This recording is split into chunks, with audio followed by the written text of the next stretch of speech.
안녕하세요. 헤드입니다. 요즘 최근에 음모론에 관심을 가지신 분들이 많아지신 것 같아서 기쁩니다.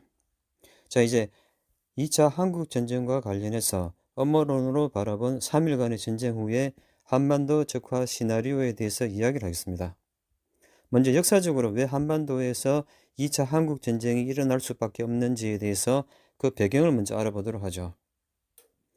현재 유튜브에서는 수많은 변수를 제외한 채 북한과 전쟁이 일어나면 무조건 대한민국이 이긴다는 너무 현실성이 떨어지는 2차 한국전쟁 시나리오들이 판을 치고 있어서 사실상 국민들의 안전을 위협하며 정확한 판단을 흐리게 만들고 있습니다.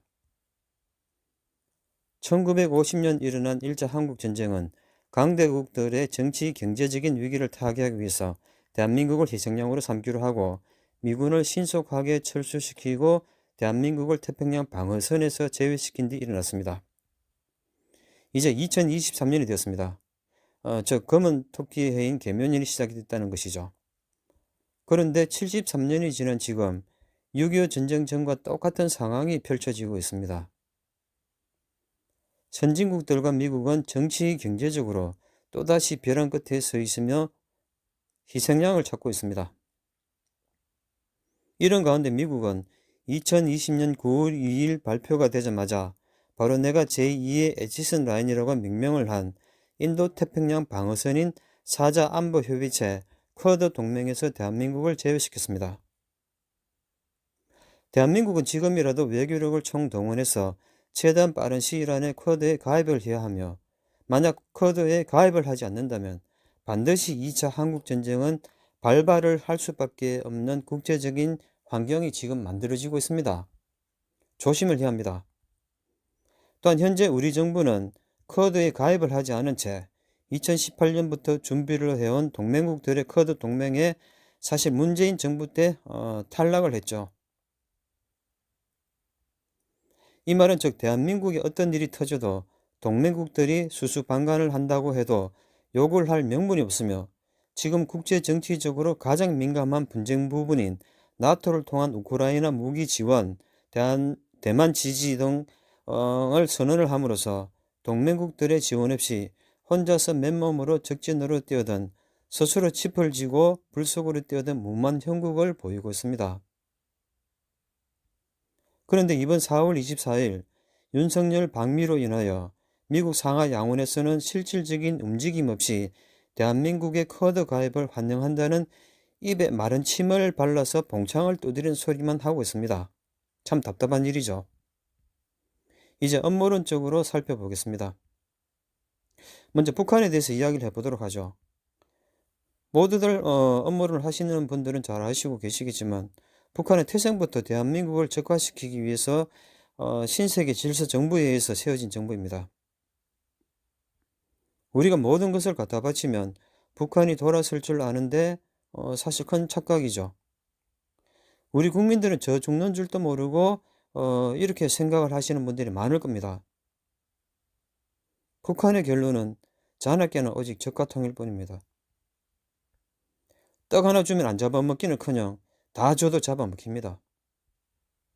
다시 강조를 하지만 북한은 NWOG에 의해서 대한민국을 적화시키기 위해서 만들어졌다는 것을 한시라도 잊어서는 안 됩니다. 신세계 질서정부는 그동안 대한민국을 붕괴시키기 위해서 문재인 정부 때 지시를 내리고 정치, 경제, 사회 전반적인 모든 부분에 있어서 바늘로 찌르면 풍선이 터지기 일보 직전의 순간으로 세팅을 해놓았습니다. 더욱 위험한 것은 문재인 때 휴전선 DMZ의 GP 철거, 지뢰 제거, 대전차 방호벽 철거, 해안 철책선 등을 철거하고 일부 최전방 부대들을 해체했는데도 정권이 바뀐 지금 제대로 복구를 하지 않고 있다는 것입니다. 지금 대한민국은 벼랑 끝에 서 있습니다. 부동산, 주식, 암호화폐에만 관심을 가지지 말고 여러분들의 생존과 직결이 된 대한민국의 존폐와 관련된 안보에 경각심을 가져야 합니다. 또한 음모론으로 볼 때 조만간 대한민국에서 부동산과 금융폭탄이 갑자기 한꺼번에 터지게 된다면 대부분의 국민들은 그동안 피땀 흘려 모아놓은 재산을 한꺼번에 날리게 되고 수많은 사람들이 좌절하며 거리로 쏟아져 나와 대통령 하야를 부르짖으며 대규모 데모와 폭동을 일으킬 것으로 예상이 됩니다.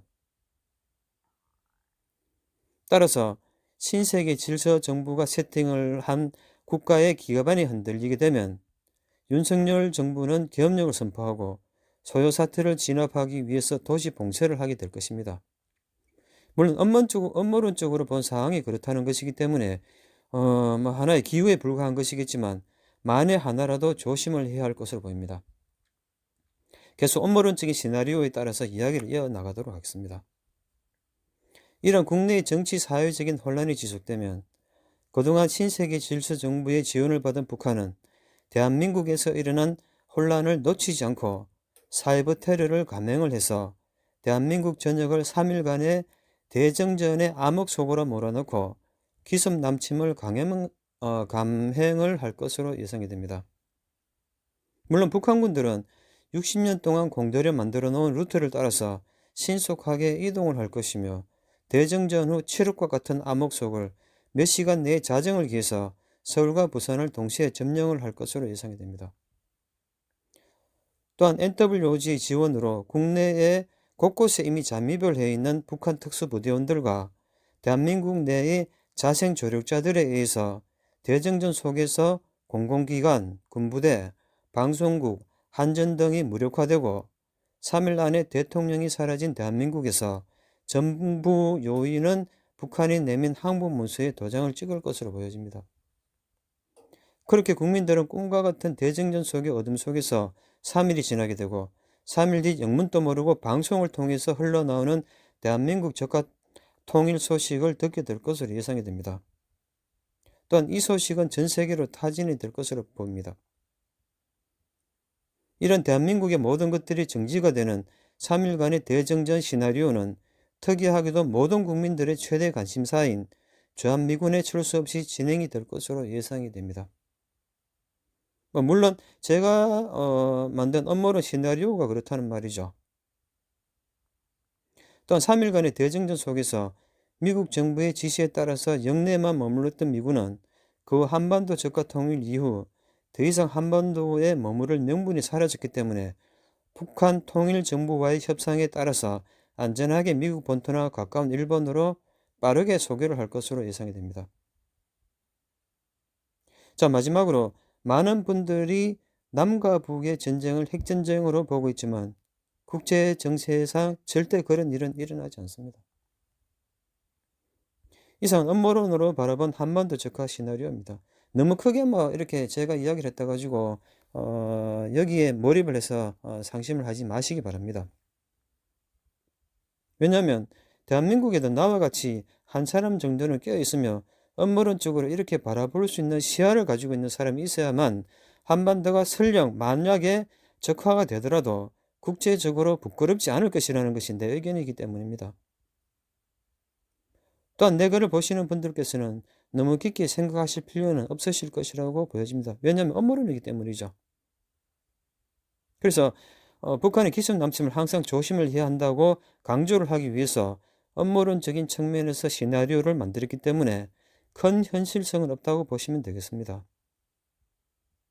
그리고 2편에서는 국제 음모론적인 시나리오에서 봤을 때 왜 대한민국이 북한에 의해서 적화 통일이 될 수밖에 없는지에 대해서 다시 한 번 더 음모론적인 측면에 기반을 해서 제3차 세계대전으로 대규모의 인구 감축 후 4차 산업시대를 이끌어갈 신세계 질서 정부의 입장에서 한번 살펴보도록 하겠습니다. 이상으로 해달이었습니다.